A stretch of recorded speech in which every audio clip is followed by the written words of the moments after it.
Tonight on NAIT NewsWatch. We take a look at the increase in various types of scams affecting Albertans. But actually there is a scam out there for everyone because scams are getting more and more sophisticated all the time.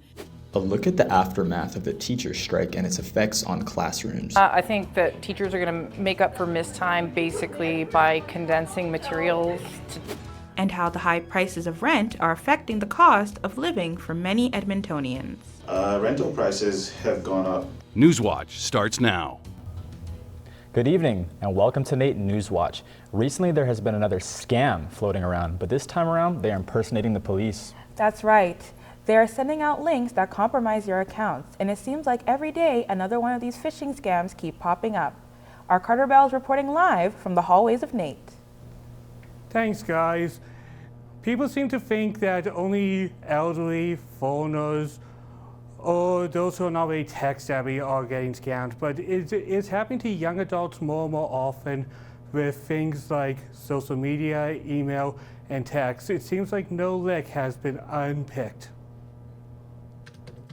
Many young adults think because they grew up in a generation with technology all around them that they are more prepared to deal with scams. Unfortunately for Son, all it took was a message with a link to get his Steam account compromised. A friend sent me a message saying they needed some help.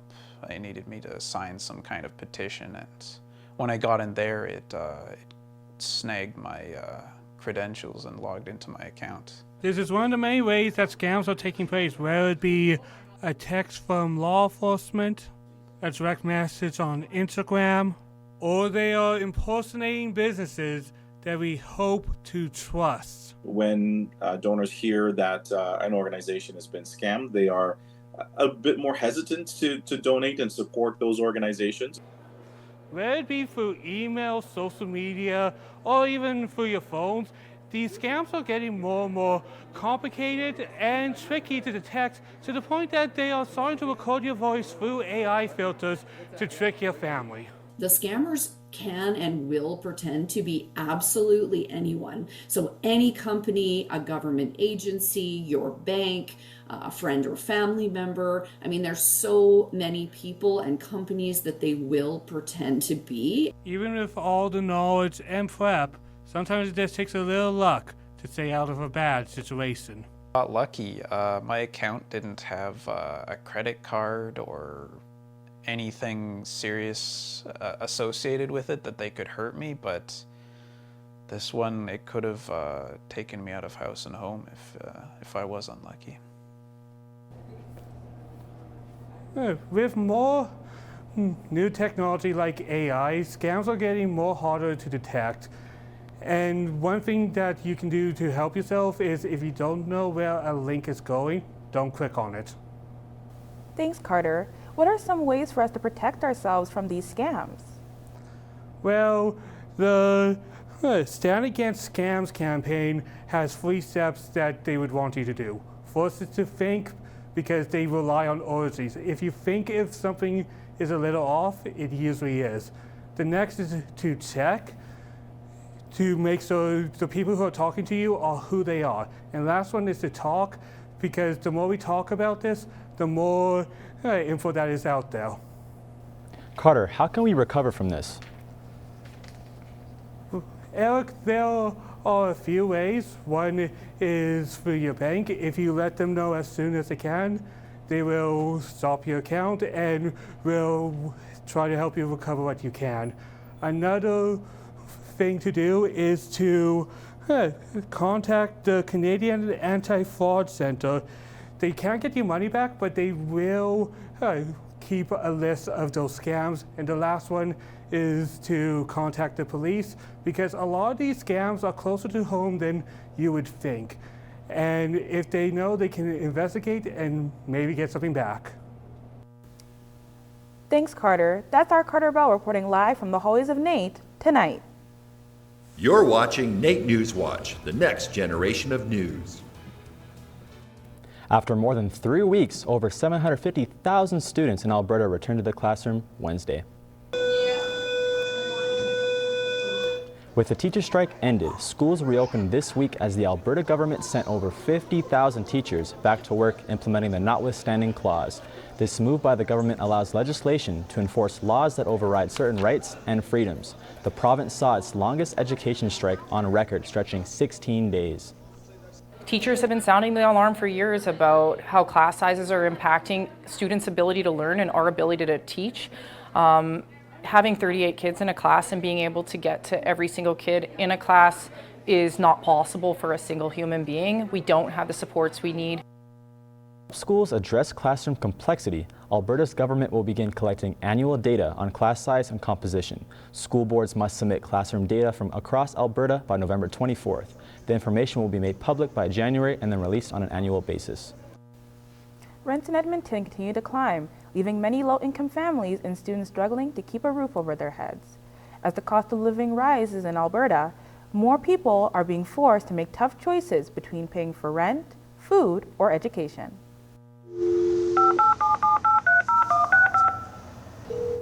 According to the Canada Mortgage and Housing Corporation, due to Edmonton's growing population and ongoing rise in unemployment, the vacancy rate has increased by 3.1%, leading to a high demand of 2 to 3 bedroom apartments being built in areas outside the city.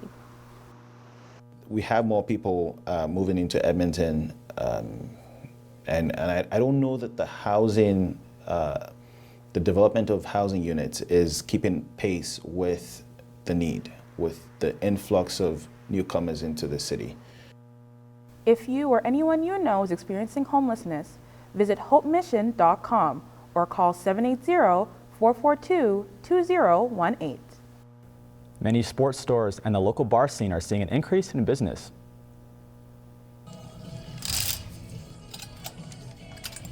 Blue Jays merch is a hot commodity in sports stores recently. With fan favorite jerseys and new playoff threads, national sports pride is on full display. Local bars are also seeing baseball fans show support for their team. We find anytime that there's games that are big for Canada, especially with the Jays making it this far for the first time in quite some time, that's been fantastic for us. We find that the room is full for the game. People want to eat, they're drinking, they're lively, they're enjoying themselves. And so anytime those games run long, that's even better for us. Jays games can see the pub have a 30 to 40% increase in sales. For baseball fans eager to watch the games elsewhere, the Edmonton Riverhawks continue to host watch parties on game nights. Game 6 of the World Series is tonight at 6 p.m. Change can be scary, and for one of Edmonton's most recognizable landmarks, that could mean melting away its existence. The iconic Butterdome is set for some major changes, as its golden exterior might soon disappear to make room for something new.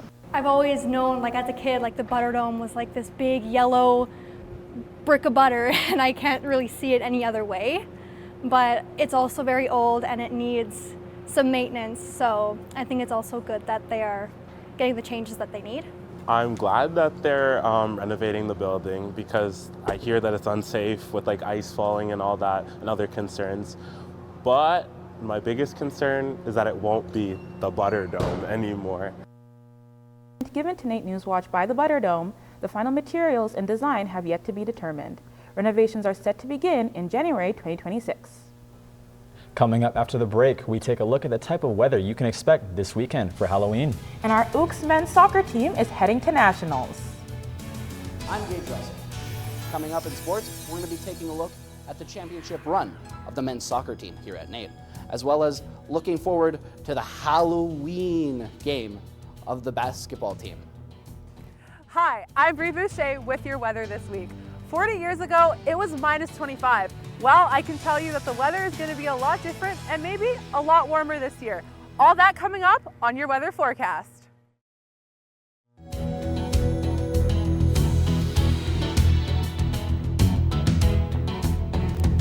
Welcome back. Looks like we'll be changing our clocks this weekend and many trick-or-treaters will be out tonight. Absolutely, Eric.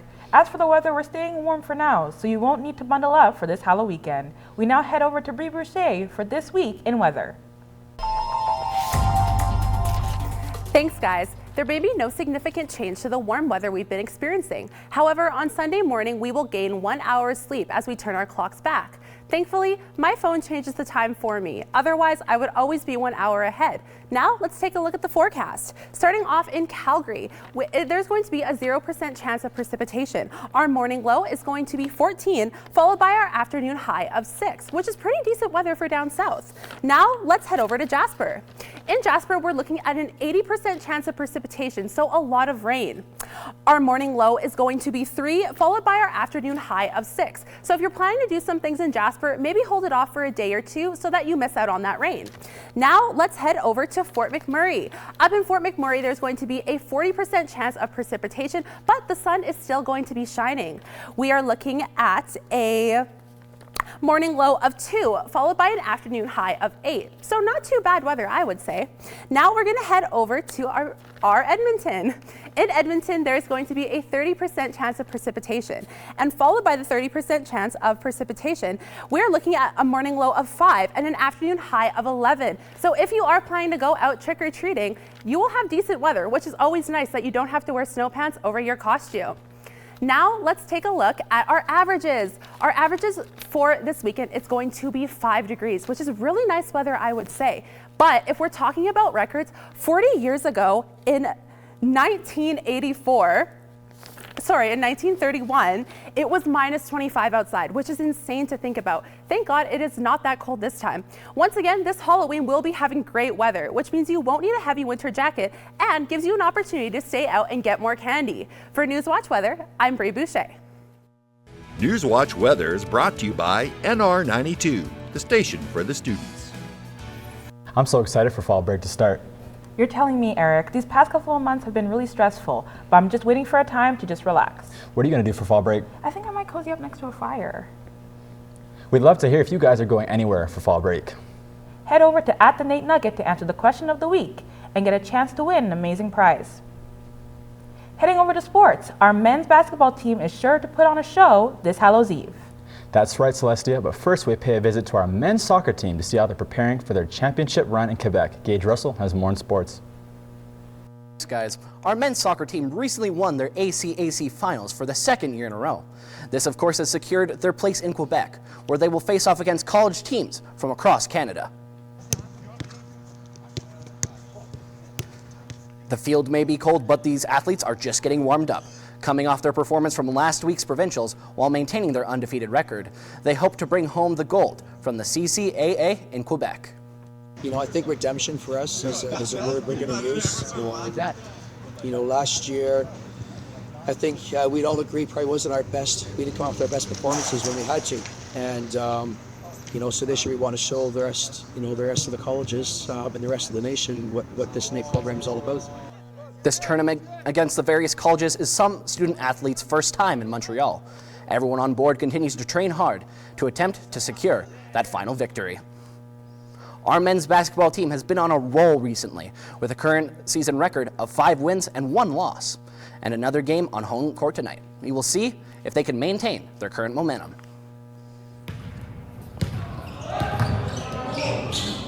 After their first win while back at home court against King's University, the men's basketball team looks towards facing Briarcrest College this Halloween night. This is the second in a series of home games back in our gymnasium. Tonight's game will take place at 8 o'clock this evening, giving spectators plenty of time for the scary night after watching the game. I don't know about you guys, but I'm really excited to see our soccer team compete in Quebec in this coming weekend. Same here, Gage. Hope they can bring home another title this year. You know what, Gage? I'm going to grab my girls, and we are heading straight to that basketball game. Thanks, Gage.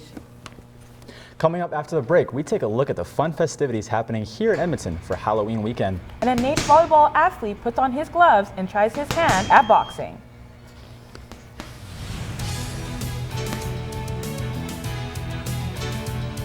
From jack-o'-lanterns to film festivals, we cover everything Halloween related in Edmonton this week in entertainment. You're watching NAIT NewsWatch, the next generation of news. We all know Coda as more of a volleyball guy. That's true. But for this week's Try This, he swaps a volleyball for some boxing gloves. Our Coda Dunfield has more.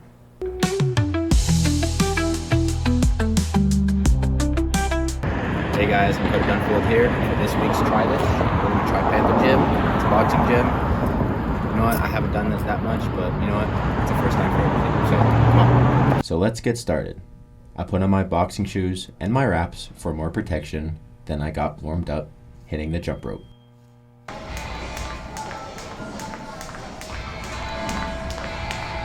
Once I wrapped up the jump rope, I moved into 2 to 3 minutes of shadow boxing to sharpen my technique, footwork, and speed. After that, I went into the speed bag drill and realized pretty fast that I suck at it. Gotta put in some work there. It's a great workout. I don't think you get a better workout than boxing, to be quite honest. And Mary was right. This is definitely a tiring sport on the body. But I wanted to focus on my jab first because that's the most important tool in your toolbox. But what I've seen over the years in regards to boxing and what I feel I've seen it do for our members is really, to me, it's about community. It's about sweating. It's about pushing yourself to limits you never thought you could. That's what it started to feel like working on my jab cross. It's a perfect combination for a beginner, and it helped me work on my footwork and balance. Working on that definitely got me tired hitting the bag, but I knew I had to keep pushing through. Boxing isn't just a sport, it's a way of living, and hopefully you get to see me there in the ring someday. I'm Coda Dunfield, and you gotta try this. We're looking at a spooky week in entertainment. However, Pumpkins After Dark might not give you a scare. No, it won't, and I scare easy. But a local upcoming film might. The Halloween spirit is strong here in the studio tonight, and it's going to continue with This Week in Entertainment.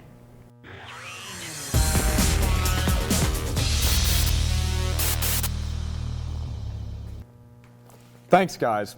With Halloween right around the corner, Edmonton is full of festive Halloween-themed events. But if you aren't looking for a scare, this scenic event may be right for this spooky night.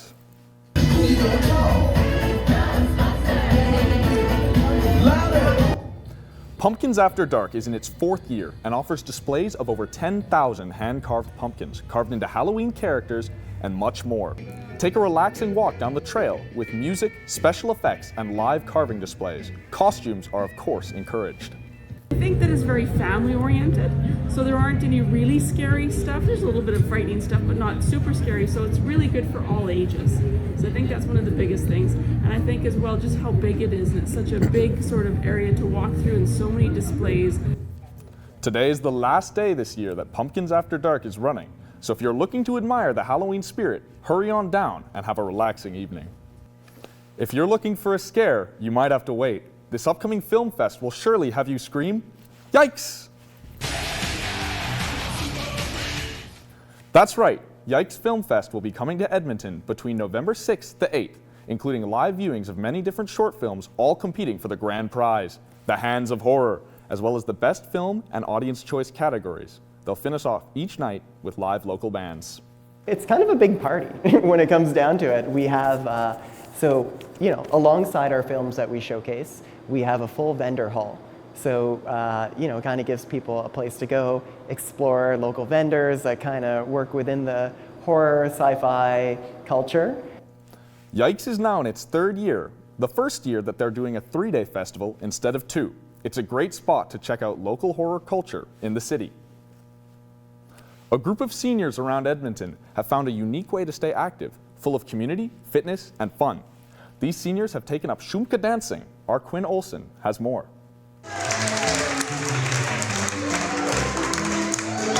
Shumka is a form of Ukrainian dance, but you don't have to be Ukrainian to take this class. The Seniors Can Shumka program is open to everyone 55 and up, as long as you have the energy to keep up with this group. My seniors are my party group, so we come in and we have a lot of fun. So not only are we getting lots of exercise, it's a huge social event as well, and that part is really a lot of fun.